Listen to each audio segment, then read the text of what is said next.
everyone. Welcome to another session of Let's Be Connected.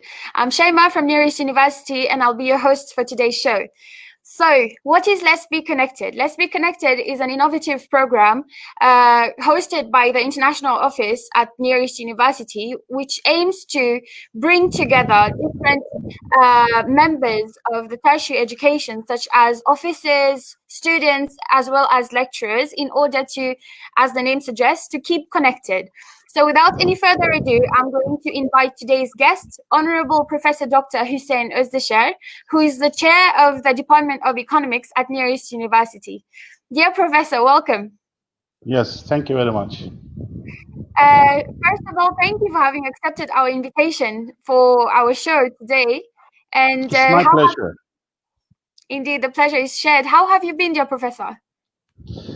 Yes, I'm fine nowadays, but as you know, because of coronavirus, as everyone, we are suffering some issues in our life, such as we are not available to see our colleagues and our students as much as we used to before. We just only available to meet and to our meetings and etc.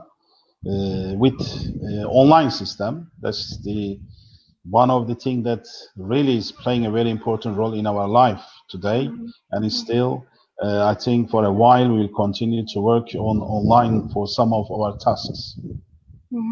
Definitely, this has been a very tough time for all of us, and everybody is adapting at their own pace.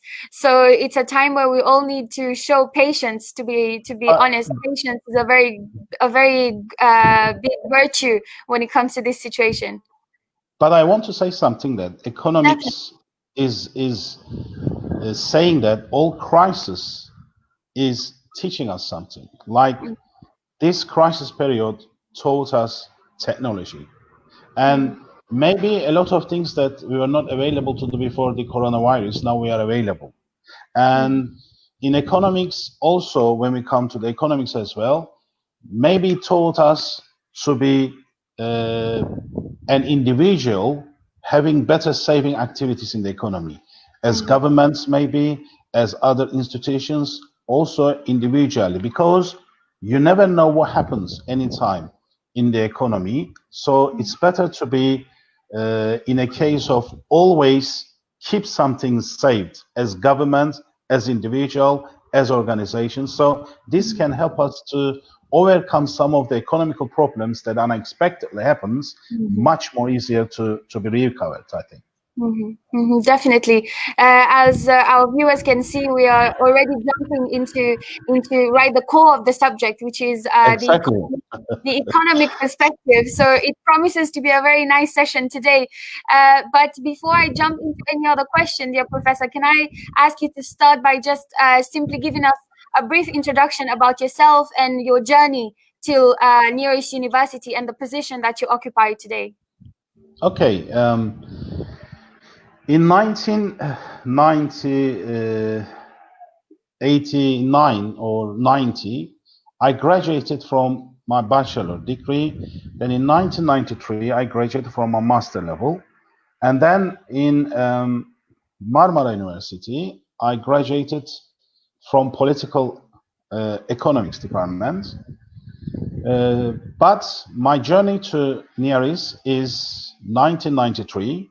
So I've been there for approximately 27 years, and I hope I can do it more. So Near East is something, somewhere for me, not a working place, but as a place that, like my house, and my colleagues there is not my colleagues, I call them. They're like someone from my family, because when you work with someone for a long time, after a while you start to accept them as someone from your family members, not your colleagues, because you share many things, the happiness, the sadness, the new things. Because when I came to Near East University 70 years ago, when you make a compare with the position today, with the past, I cannot say the changes with the words. You have to live it and see the differences. So I'm proud of these changes. So I'm proud of myself that I've been working in here for so many years.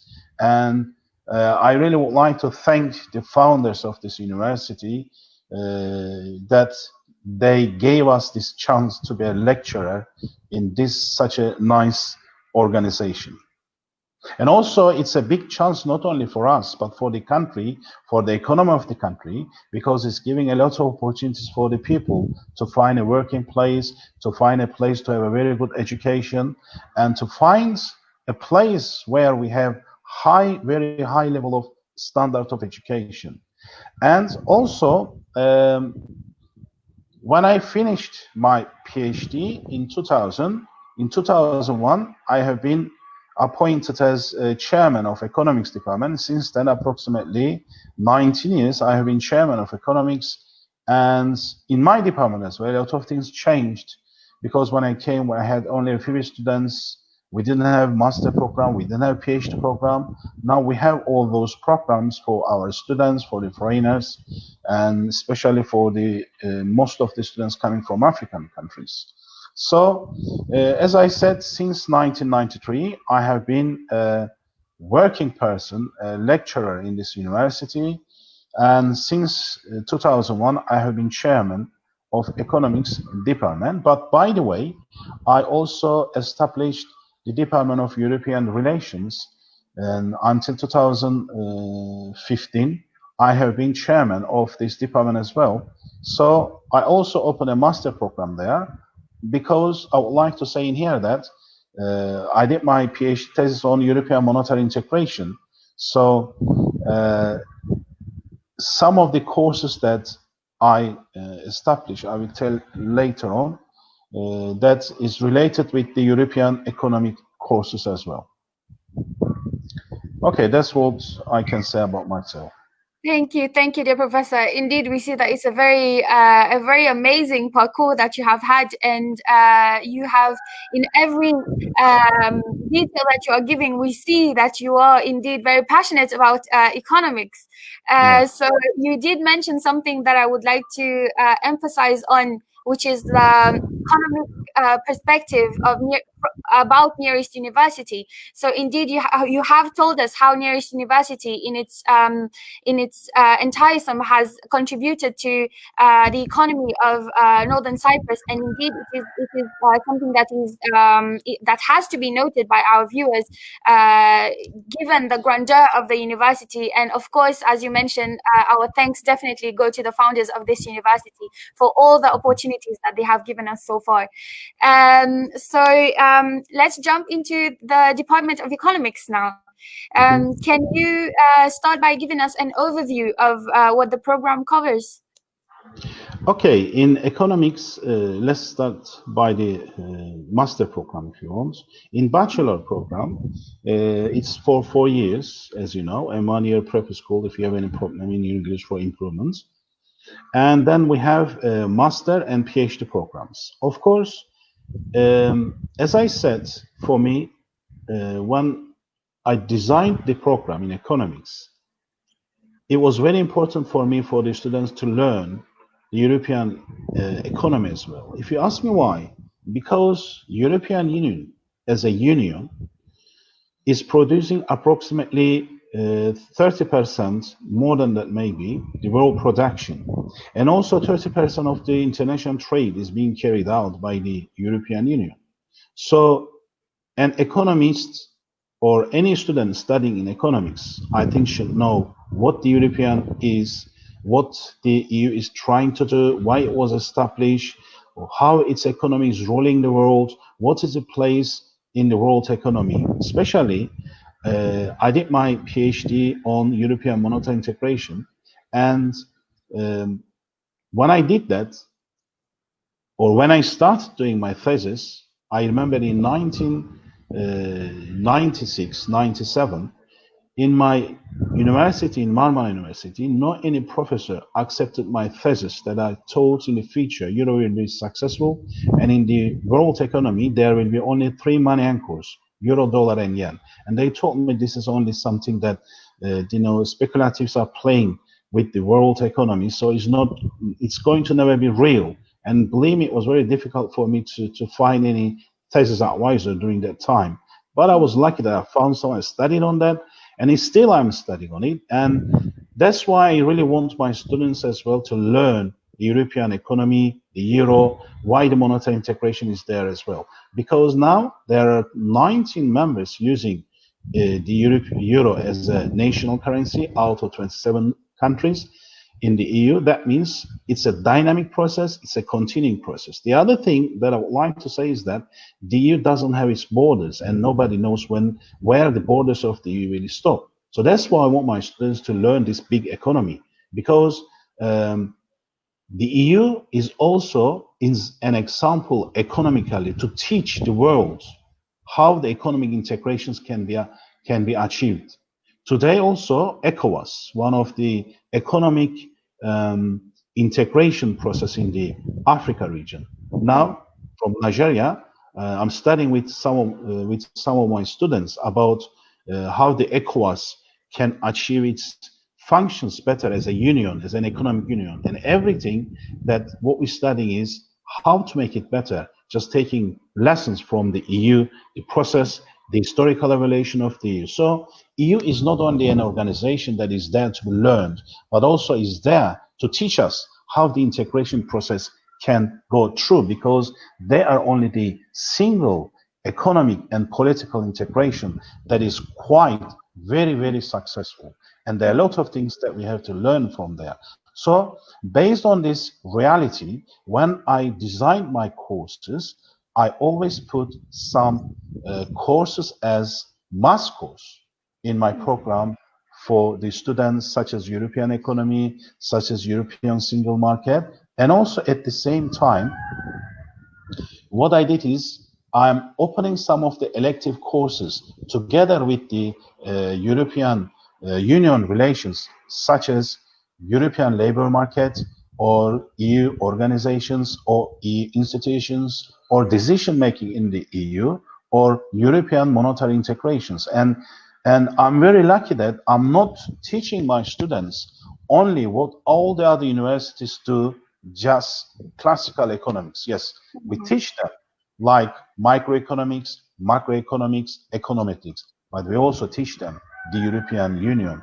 We want them to be graduated in a way that to be able to understand the global economics, the global world, not only economically, but also politically, because I know that if you know the global economics well, then you can know how the international relations is being ruled in the world, because all the international relations in the world is based on the rules of the economic games. So who rules the world for the time being? For example, America. Why? Because America has the power.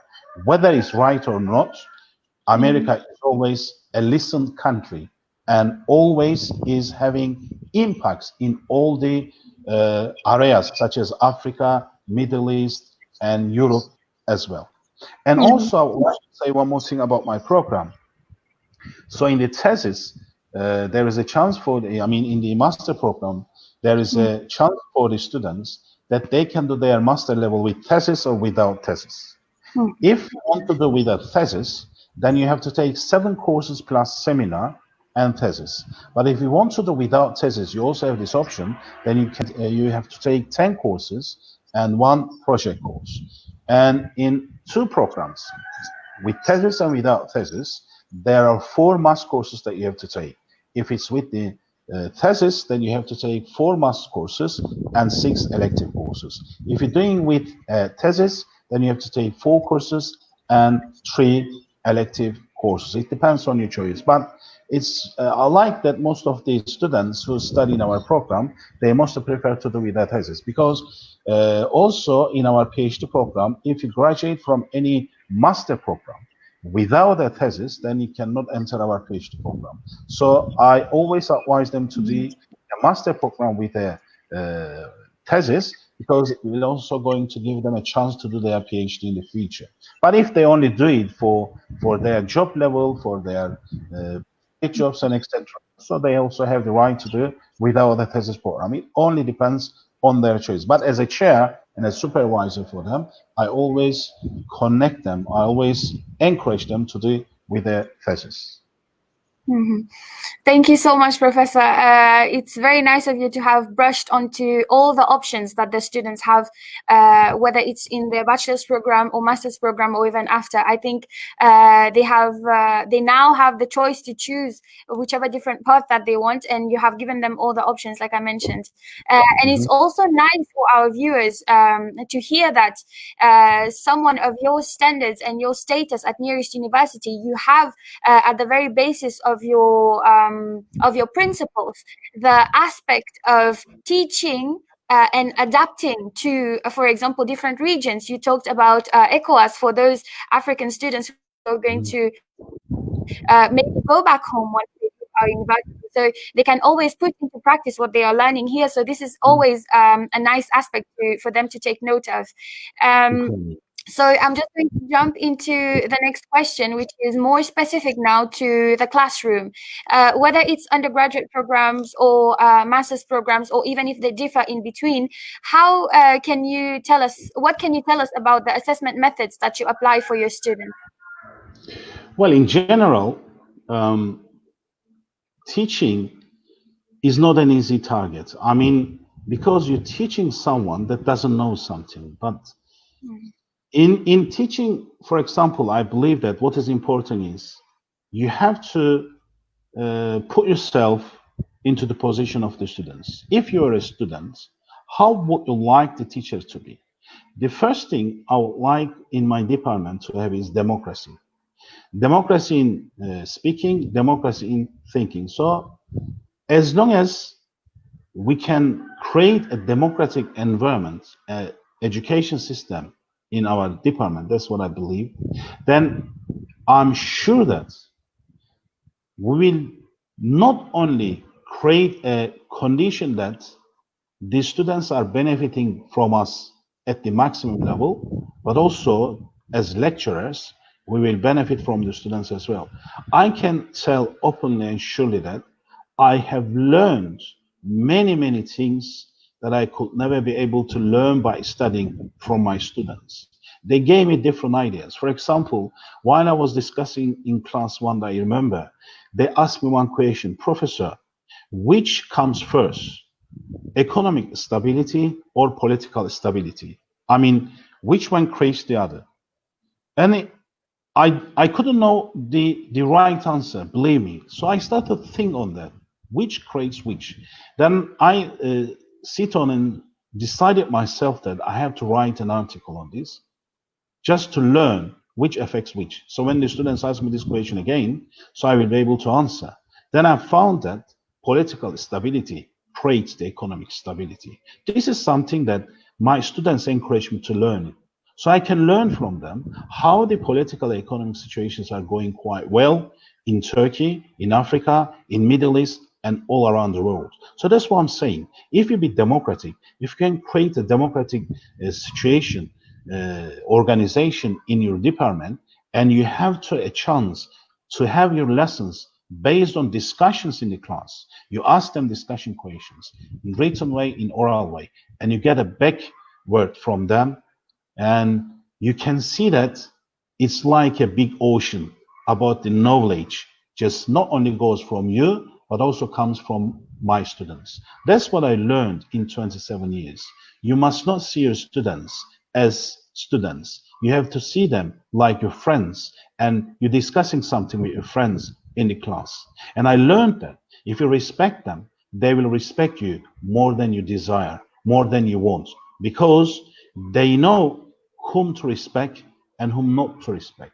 The students never lie to us. The students always show us our mistakes, our missings, and our mistakes. That's very important. The students are like our guides.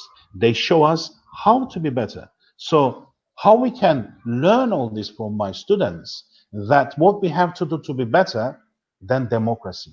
So if there's democracy in our teaching, if there's democracy in our classes, then believe me that they will make us better than we can expect. So I always try to be like a father, like a brother, like a sister to my students. Because imagine that when you go into class, in the morning, say, for example, at 9, or when you do your classes online now at 9, okay? You are there, but somebody has woken up for you just to listen up your courses. I see them as my guests. So they came to my class, online or in face-to-face, just to learn something from me. So because of this, their attempt, I respect them all. So I don't want to see myself in a classical position, teacher and students. No, teachers and their friends. And I encouraged one of my students, one of my PhD students from Nigeria, to write an article, to write a thesis about ECOWAS.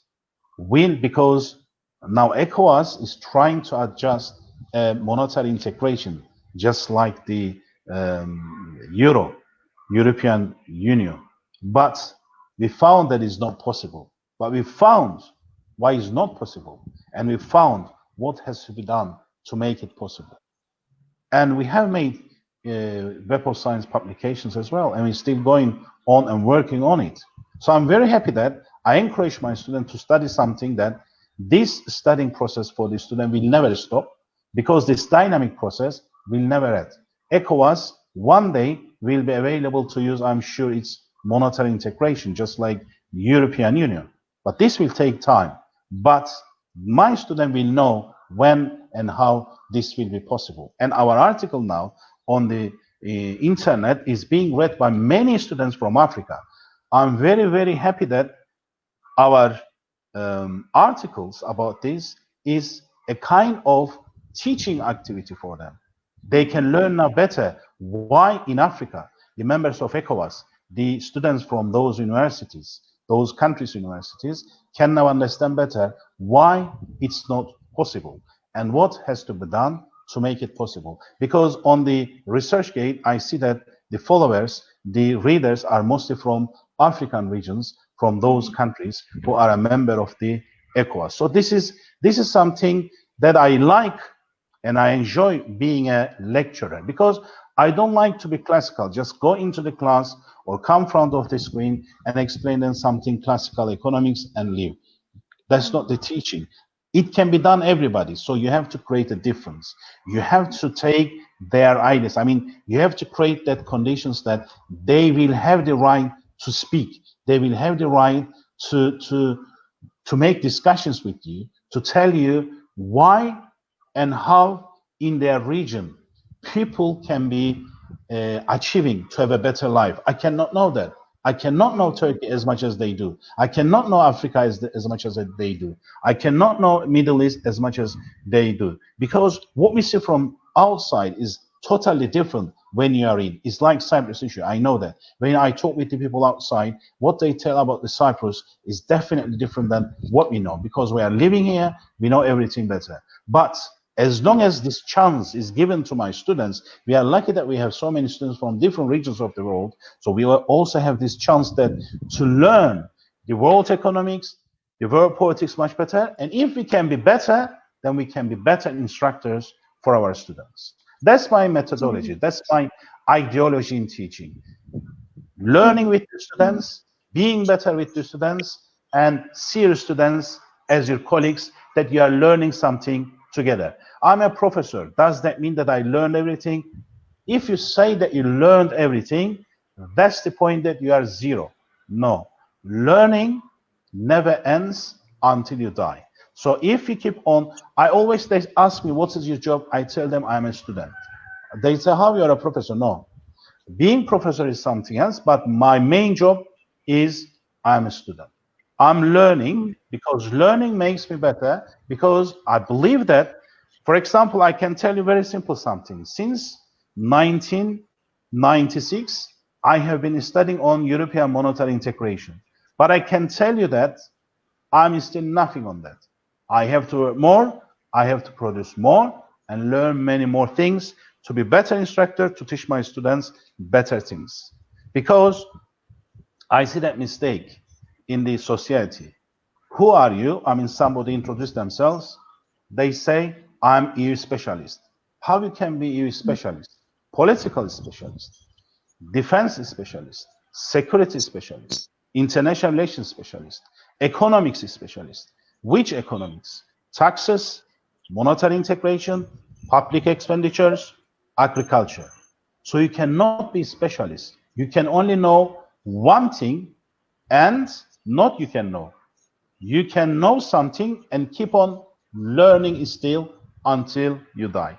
That's what the mentality that I have as an instructor, and that's the mentality that I have how to be a lecturer. And I try as much as possible I can. I can't say I did 100%, but I'm trying as a chairman to encourage my colleagues as well in my department to teach in the same way, to be democratic as much as possible, to help our students as a father, as a mother, as a sister, as a family member, whatever. So in this way, I'm very happy that most of my students, when they graduate, they still connect with us and they still continue to show us respect as we are still their teachers. That's very important for me. If they do that, that means we are doing our job good. But I'm not saying we are doing our job best, because best can never be achieved. We are trying to be best, or let's say we are trying to be better. And as I said, we are learning all our mistakes from our students. Definitely. Thank you, dear Professor, for this very detailed explanation of your methodology. Indeed, it is a very refreshing standpoint that you gave us. And I believe many of our viewers, whether they are prospective students or current students, they will be very happy to see that they can look forward to such a relationship, a refreshing relationship between lecturer, professor, and student. It's always refreshing to have such a platform to look forward to learn and to teach. In such cases, in your case particularly, whereby a professor and the chair of the Department of Economics is actually learning, willing to learn from students. So that's a very amazing thing that you told us today. So thank you once more. I believe the next question can be related to most of what you just told us. The question being, what advice can you give students, your students, particularly for this department? What advice can you give them when it comes to the ability of better understanding what is being taught? How can they better understand or broaden their understanding of the programs or the courses under the Department of Economics? Well, I believe that is in the hands of our department. I mean, our lecturers in the department as well. As long as we keep ourselves away from the educational systems based on just memorizing, then I think we can help our students to be better about learning. I mean, for example, instead of, I'm just giving an example that to make myself understood better. Instead of asking them, what is central bank, for example, it's better to tell them, if central bank applies this policy, then how do you think this will affect the interest rates in the economy?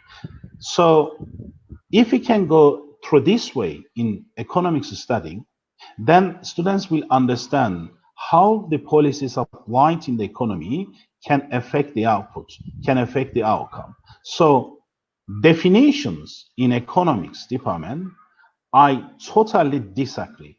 There must not be any definition in economics courses, just application. If this happens, then what happens? So if we can go through this way in education, then we will see the results that there will be a feedback from the students that we will learn a lot of things from them. Because when they will search, they will learn, and what they will learn, they will also come and explain us. So that's what I'm saying. Teachers and students are learning together, because we don't have time to search everything all the time, but we can do that with our students. But we have to keep them, search, learn it, and come and let's discuss. So if you let these students just go study and come, then they don't know what to study. They will just read something, memorize something, and that's all. That's not teaching. That's not learning, because when you memorize something, you forget it when you go out of the gates of the university. So teaching must stay with you until you die. That's the teaching. I mean, if you teach temporarily, then the students will forget everything after a while. Then the point is permanent education. How we can do the permanent education? That's very important. I mean, when you teach something to the students in the first class, then they will keep on that until they graduate from the PhD. Because believe me, in university, whatever you learn, you're learning within 4 years. In master, in PhD, you don't learn many things. You just learn how to make applications, such as writing thesis and research. But this 4 years is very important. So if we can encourage our students to be able in a system of discussing, searching, learning, and then come and discuss individually as to friends. So what I advise my students is to encourage their teachers, their lecturers, not to ask them memorizing questions. I advise them, and I'm saying them from here, please encourage all your instructors in economics department to ask you not any memorizing questions, but discussing questions. At the end of the question, there must be a discuss. If they demand this, then they can change their lecturers, because the lecturers have to organize themselves according to the demands and requirements of the class. So if what the students want, that will be the teacher. So I advise them always to talk with their lecturers to help them how they can learn by doing research. Education must be research oriented. As long as this can be created not by the lecturers, but in this case by the demands of the students, they will see that they will be enjoying of being a student. They will enjoy of being to learn something that they don't know. Because this is the most exciting thing in the world, that you learn something that you don't know. If you learn something, why the people are searching the space? What for? To learn something that they don't know, because they make themselves happier and they feel themselves stronger in every way. So that's what I want from my students. That's what I advise them. Always search, learn. The person who knows better than the other will definitely have the advantages of this in the future, because learning is not for nothing. Learning always makes you much better than the others. So please, I'm saying to my students from here, encourage your teachers to make you researcher, to ask you questions with discuss, not memorizing questions. They will see that their teachers will be better, they will be better, the education will be better. They will see that. And I advise my colleagues as well. They will see that teaching is much more enjoyable now. They will see that to teach students something, that they will be available also to learn something from their students. Thank you This is so my much. advice for them. Yes. Thank you so much, dear Professor, for very fruitful pieces of advice. I believe that all of our viewers right now are taking notes. Even those who will watch us later are taking notes of this. So basically, your advice when it comes to the ability of broadening their understanding of what is being taught is relies actually on the bilateral relationship between the professor, the lecturer, and the student. So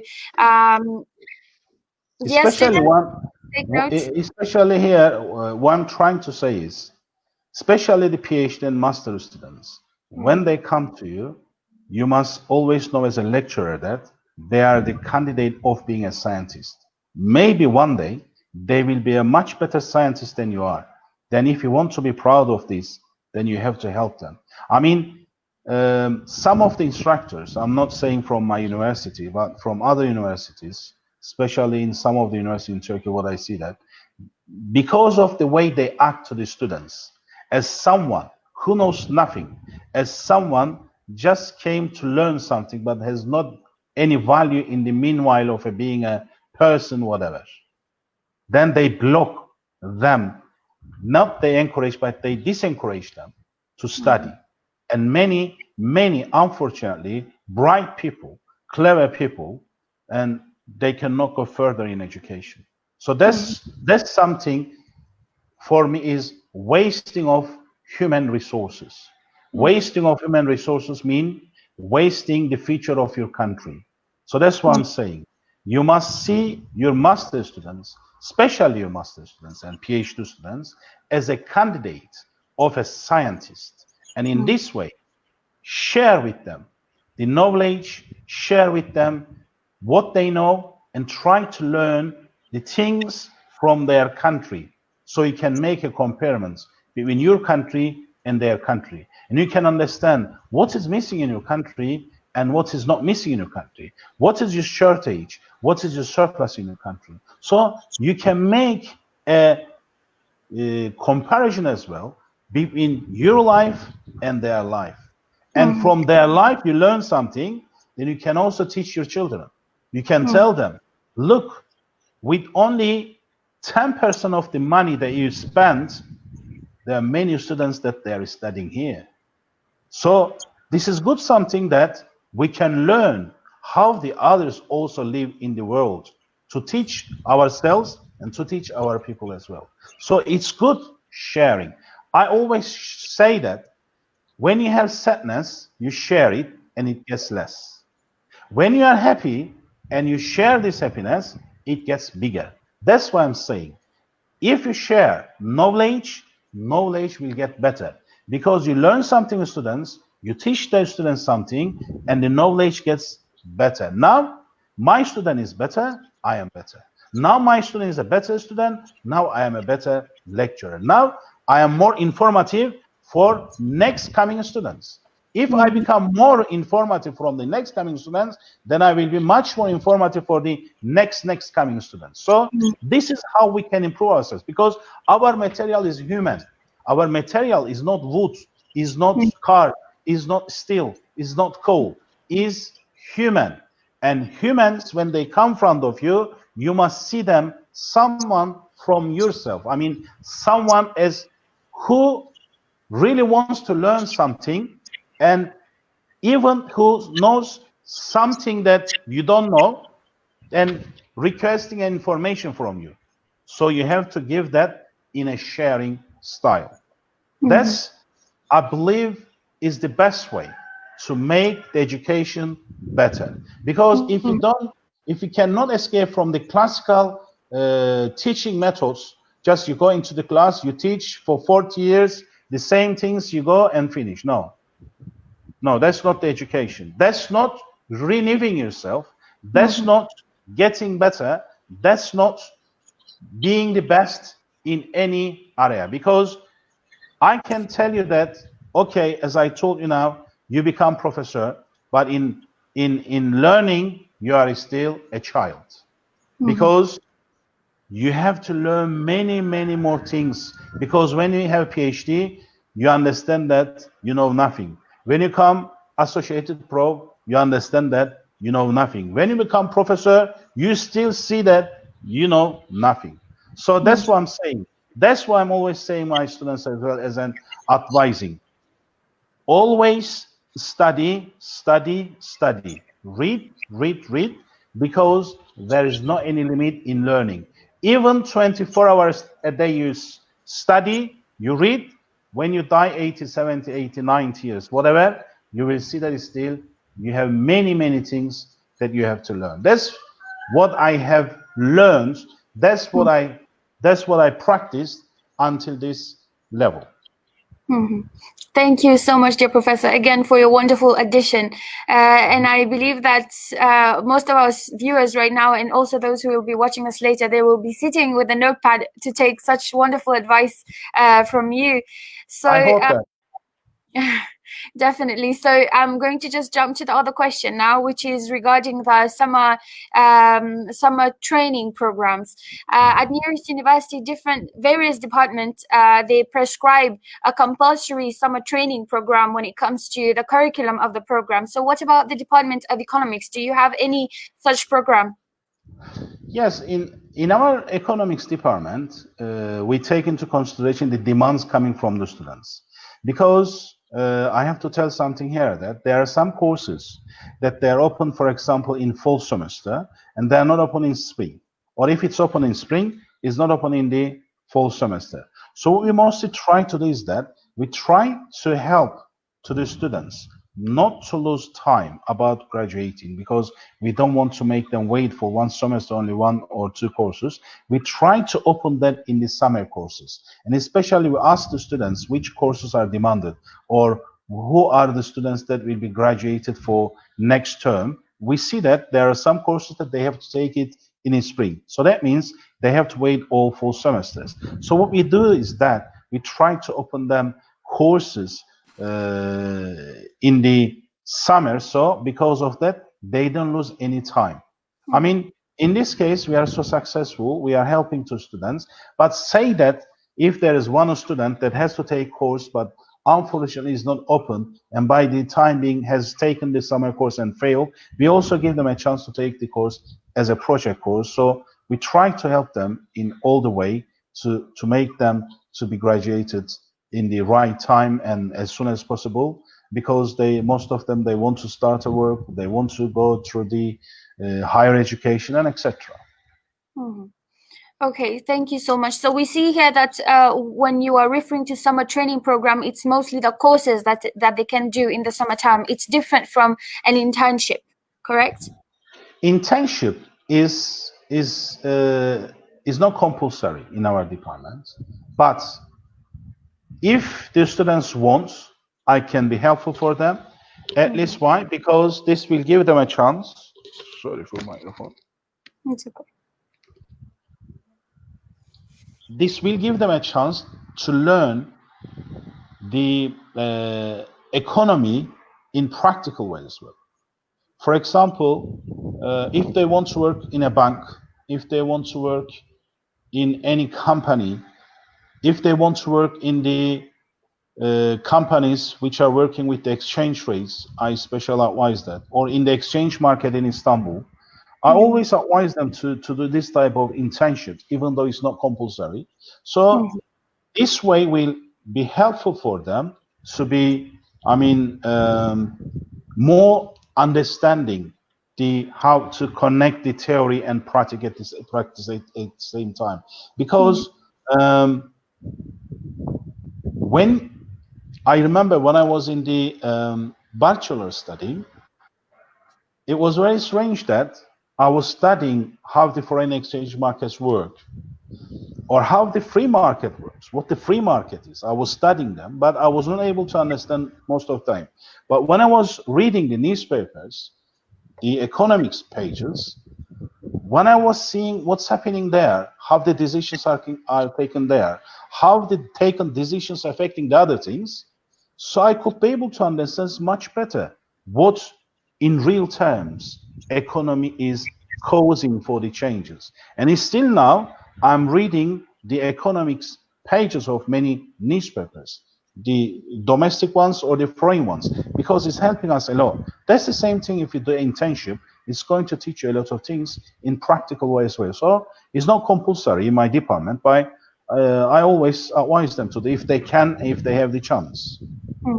Thank you so much, dear Professor. So to sum up, the summer training program is not compulsory for the Department of Economics, but our dear Professor has given our viewers, especially the prospective as well as current students, a lot of advice when it comes to the importance of it, even if it's not compulsory. So now moving on to the next question, you did mention a lot of important points when it comes to the classroom, the interaction between lecturers and students as well. But what about the student as an individual? In your opinion, what can you tell us about your opinion and your version of a successful student? What are the qualities of such a student? Well, we cannot measure success as a centigrade. We cannot measure this success as a centigrade.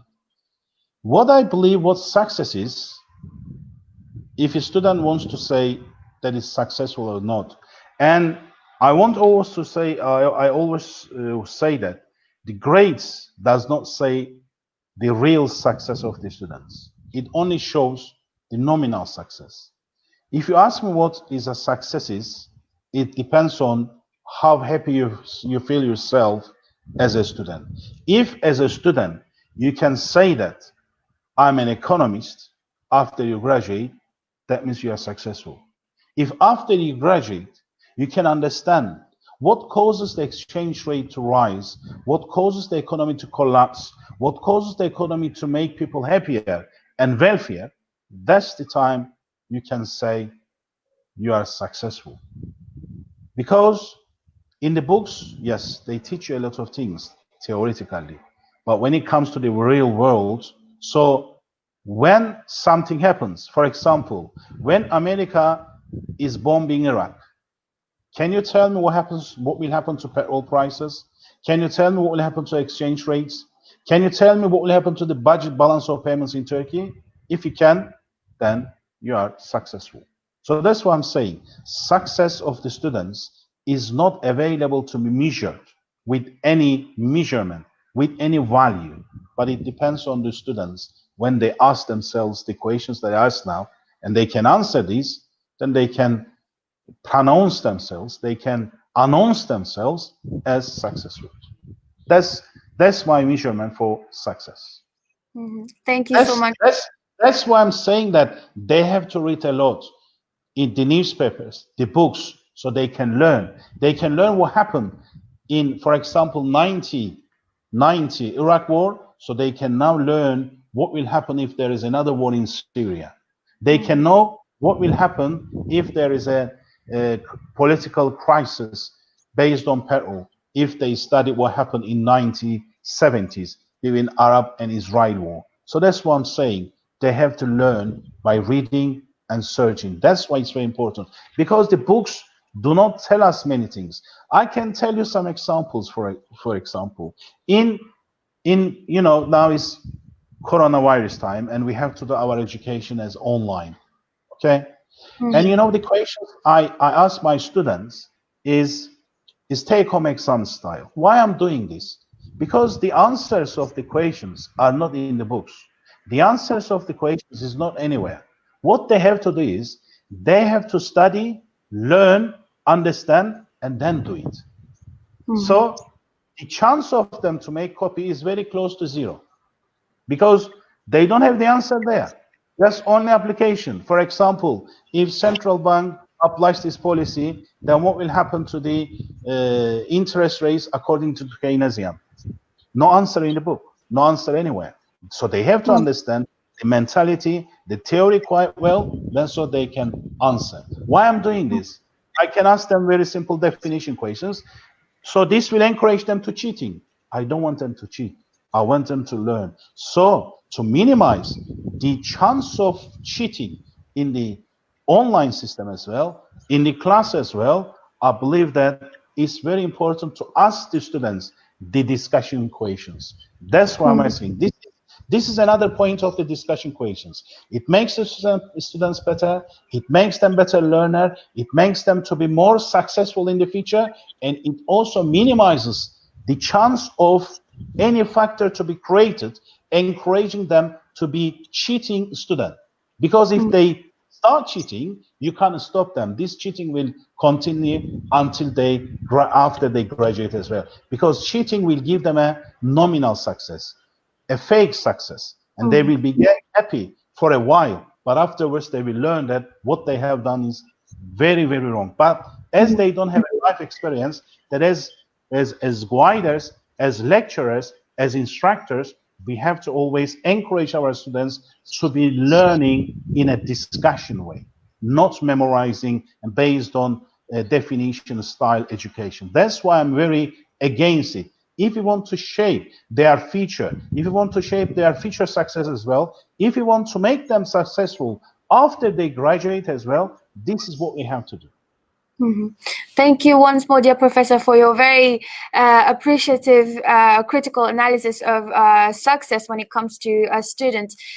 Since you mentioned about the online classes and the online measures to be taken for assessment of students when it comes to the whole online world and the online methods that we have all been pushed to, I'm just going to bring a question right here when it comes to the transition from the normative system to the online system.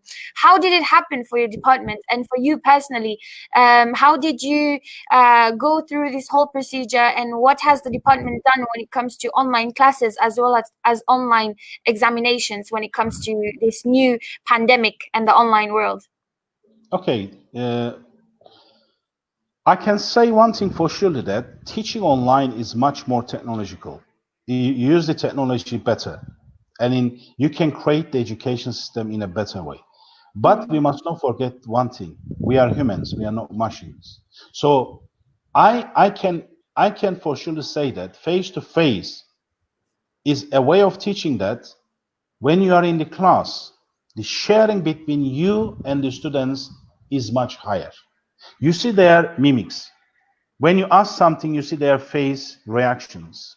When you explain something in the class, you see how their faces are changing. And by looking at the faces of my students, I can understand whether they're enjoying the way I'm explaining them, or are they enjoying the topics I'm explaining them, or are they understanding what I'm saying?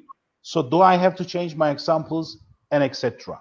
So when it comes to face-to-face education in these matters, I think face-to-face is much better than online education. But can we say online education has no advantage? Yes, it does.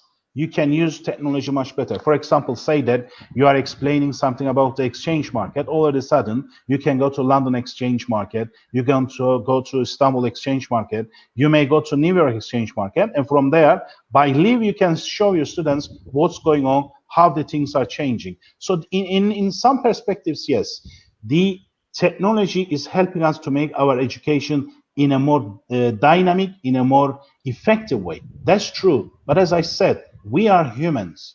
We need to see each other. We need to feel each other. When a student comes to you, he has to feel your warmness. He has to feel that he's going to a friend of his. He's going to a father of his. I don't know. To feel that he's going someone that he's very close to him. He's ready to help him. But in online education, you cannot do that because you don't see each other. We just see someone on the TV screen, or laptop screen, or PC screen, but that's all. We cannot feel each other. We cannot understand each other. As a human, we need to see each other, to understand each other, and to make face-to-face speaking. Like, of course, we can discuss many things by mobile as well, by talking on the mobile. But is it the same thing that we can do it face-to-face? It's not. We always say that face-to-face communication is much more influential in the way of affecting the people in front of you. For example, if you want to express yourself that what you did is not wrong, you need face-to-face communication. It's going to be more helpful for you. And sometimes in online education, I don't want to say that all students do that, but sometimes some students can use this for some reasons, like they didn't study well, they are not quite study, and they may tell you, my internet is not working, my laptop is not working. What you can do, you have to believe. But in the class, you don't have these type of problems, I believe. But as I said, instead of stopping the education, online education is a very good alternative. And not only us, all the world used this. Somebody got happy, somebody didn't get happy. Sometimes I ask all my students, I ask them, how do you find education online? They say, no way, face-to-face is the best. Someone says same, someone says better. So I think it depends on what the people expect from the education. That's what I see. But as also I underlined, online education in the way of making us available to use technological tools in education is much more effective compared to face-to-face education, because where you're in the class, you only have marker and whiteboard, and you write and you try to make them understand. But now what you can do, you can give them many examples. You can take them to, as I said, to the exchange markets. You can take them to different parts of the world all of a sudden, and you can make the education more applicable in some cases. The only missing thing is just the feelings that people can have when they're face to face. Definitely. Thank you so much. Indeed, the human touch is something that we have all been used to, because we go to the office, we go to the classroom, we go everywhere where we go, we need to have the human touch. But this pandemic, because until this level, I told you that for 27 years I've been teaching, and for 70 years, that was the education system I used. And all of a sudden they taught me, or the system and the conditions told us that you have to go to this system. So it's not something easy to be adapted after 27, not only for me, for many people. Maybe there are some people teaching for 40 years, and all of a sudden you pass yourself to another education system that you have no idea. So it was always very hard position for us, not only for me, for my colleagues. And by phoning us always, by mailing us always, we tried to correct each other, and we tried to give advices to each other. We made meetings, faculty meetings every week to make to understand what is our missings, what are our mistakes, what are our shortage, what are our surpluses and everything. So it was very hard process for us, but at last we succeeded, I believe. We did something, the best that we can do in this process. But now, if you ask me now, everybody in my department, for example, is much better, much trusting themselves that they can do this better than previous semester. That's for sure. I can understand it for myself, because imagine that for the first thing, I was asking, what is online course? How shall I do it? How shall I communicate with my students? Which system shall I use? If my system doesn't work, what will happen? Shall I be able to do it or not? Shall I mean, there were so many questions in my mind, not only in my mind, all my colleagues in my department, but as the time went on, we understood that it could be done as everybody could done. And we had, as I said, so many problems. We tried to solve it as much as we could. Definitely, of course, it wasn't easy for all of us, and what, like you said, the most important aspect of it is that it was the best alternative that we could opt for, and at the end, we all succeeded in adapting to this, whether it's the international office or the classes or the faculties, the lecturers, as well as the students too, who also had to adapt to this because it was new for them as well. So at the end of the day, we have succeeded, and like I always say, I have mentioned before, the only way to move is forward. In parentheses, during the coronavirus pandemic process, I would like to thank very, very much to the International Student Office that they helped us and to our students more than we expected. I mean, it was very, very successful, I can say, in this process, that every time when they mailed to this international students, they got the answer. There were so many things that we didn't also know how to solve it. We also mailed them. They also directed us. So in this program, I would like also thank so much for the International Student Office for their helpful guiding to us in this process.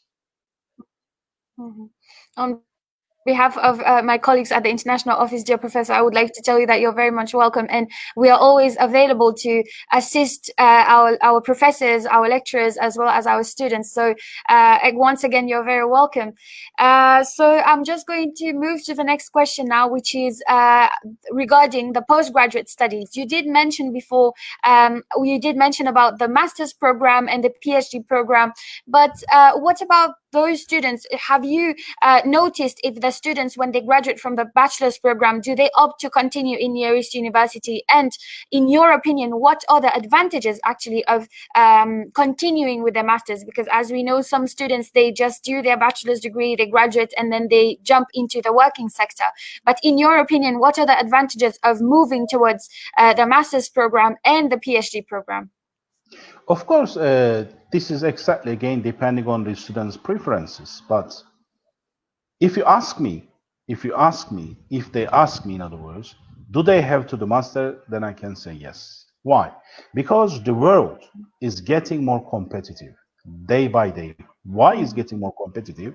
Because the world is not enlarging, but the population is enlarging.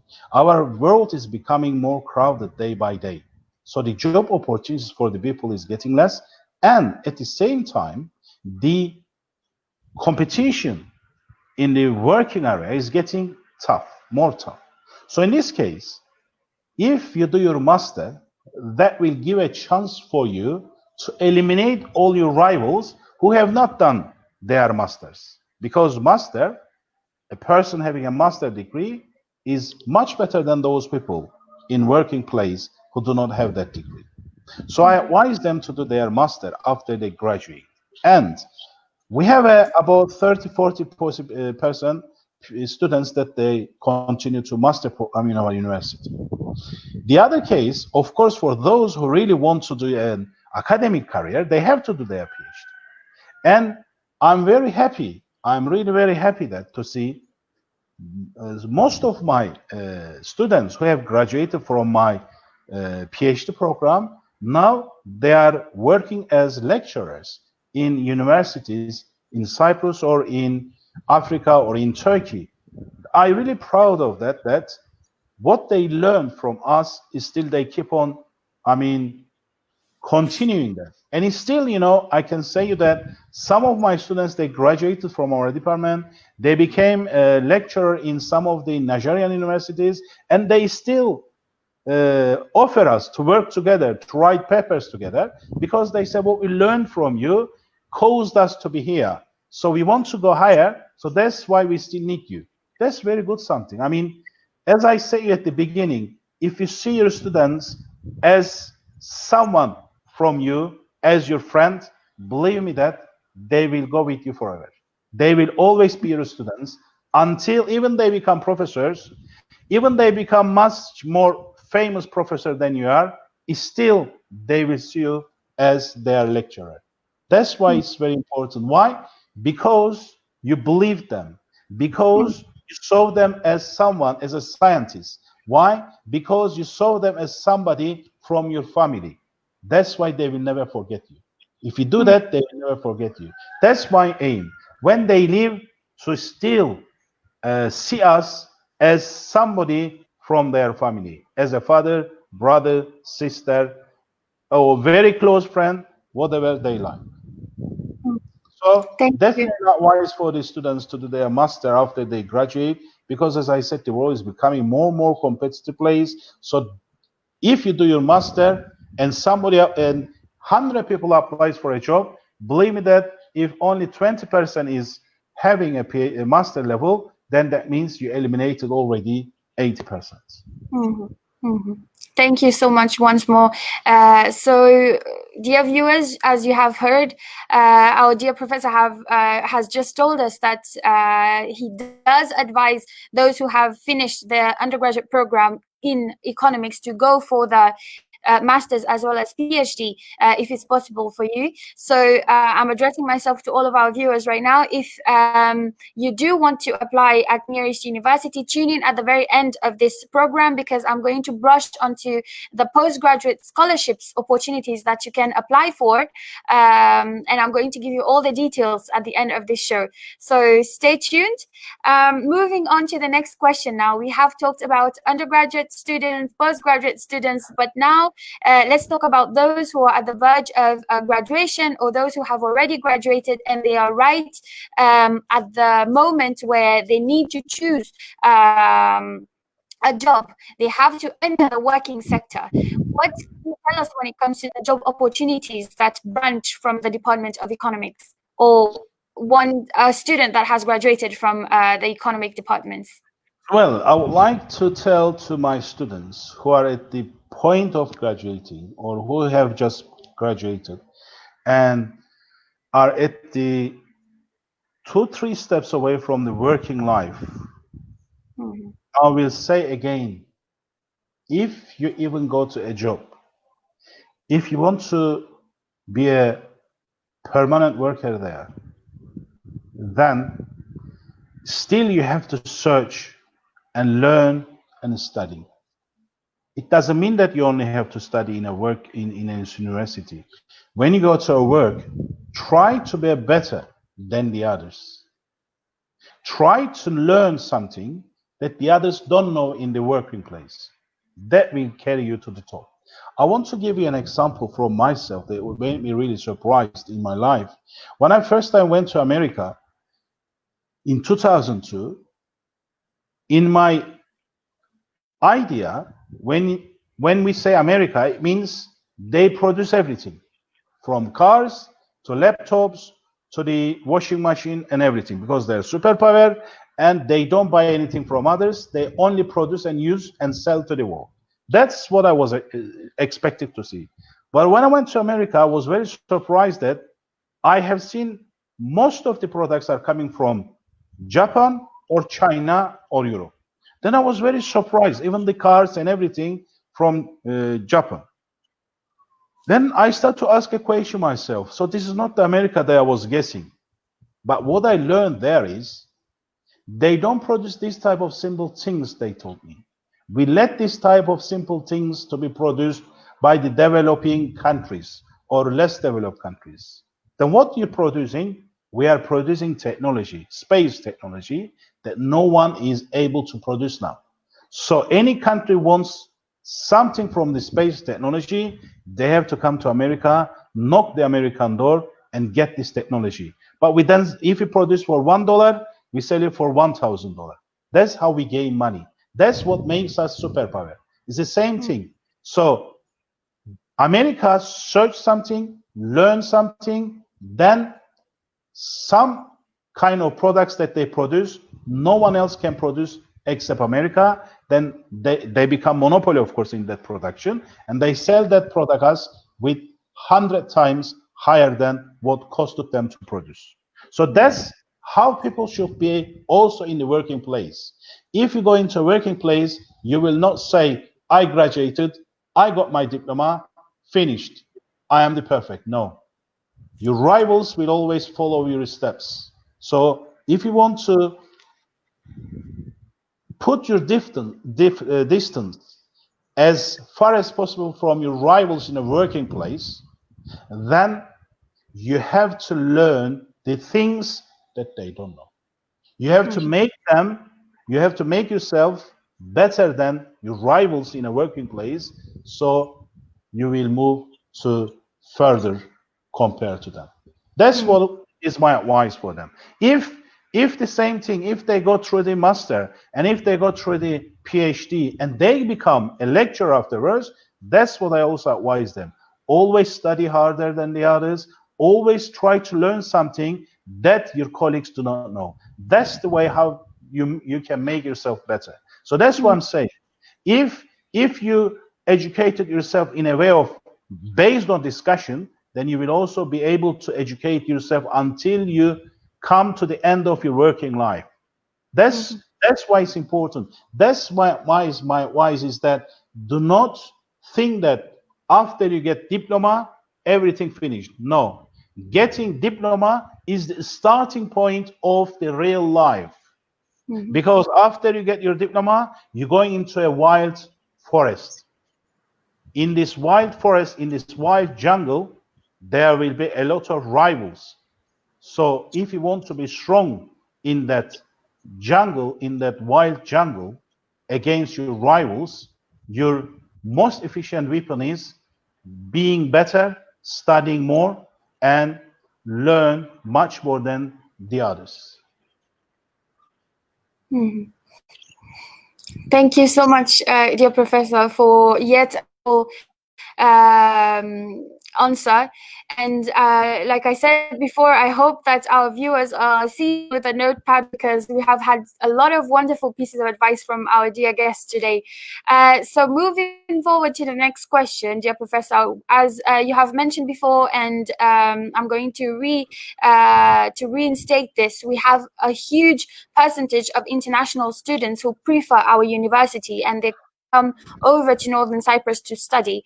For those students, there is a very important question of when it comes to the accreditation of our diploma as well as our programs. So can you shed some light on the accreditation of this particular department that you are representing today, and what can you tell them about what details can you tell them about the accreditation?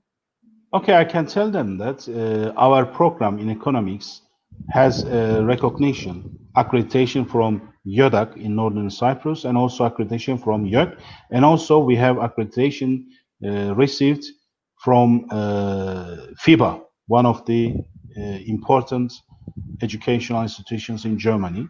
So our master and PhD programs has the accreditation from YÖDAK and also from the YÖK, which means their diplomas have international acceptance in all over the world. That's very important for them. Especially, I would like to tell them that FIBA is very, very famous educational institutions to have accreditation from that unit. Is meaning that you have a diploma recognized by all over the world from A to Z. So I really proud of being able to say that the FIBA has accredited our department based on the quality of our education, and I was very, very happy in that, really, because we work very hard to get that accreditation, and we're still working very hard not to lose that accreditation. I can give the guarantee for the students for that. Thank you so much, dear Professor. So I hope the accreditation details have been cleared out for our international students, viewers, actually, whether you are a prospective student or whether you are a student who is still studying with us. And if you need any other information about the accreditation details, you can go to our university official webpage. We have a whole website whereby you can access all the accreditation details for all of our departments and programs. So unfortunately, we have reached towards the end of this session today. We would have liked to have you for a longer session, or maybe we can have you for another session in the near future, dear Professor. But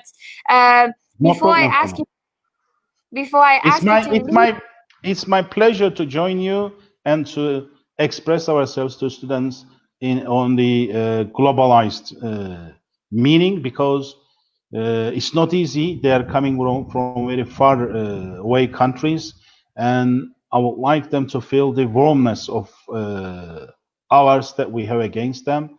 And I want them to know that they are not leaving their families, but they are coming to their new family members here.